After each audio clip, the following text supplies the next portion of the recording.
In this tutorial, I'm going to be creating a pretty smoky eye and neutral lip look using MAC's new Aaliyah collection. So the first product I'm going to use is the Aaliyah by MAC bronzing powder in the shade Baby Girl. This product has really pretty gold shimmering specks, perfect for layering on top of your contour. Now I'm ready to move on to the eyes, and I'm going to go in with the eyeshadow palette from the collection, and it's called Age Ain't Nothing, and it comes with 9 beautiful shades. The first shade I'm going to use is this matte brown shade here, and I'm going to apply that to my crease. For my lower lash line, I'm going to mix the darkest shade in the palette along with the brown matte shade that I used on my crease.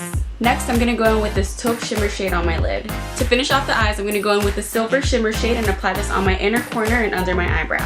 I'm going to finish off the eye look by adding some lashes and liner. For lips, I'm going to go in with the shade Try Again, and it's a really pretty matte brown shade. I'm going to top that off with the Lily's Motor City Lip Glass. Lastly, I'm going to set the whole look with the MAC Prep and Prime Setting Spray. And this is the finished look. I hope you guys enjoyed the tutorial. I'll see you guys next time.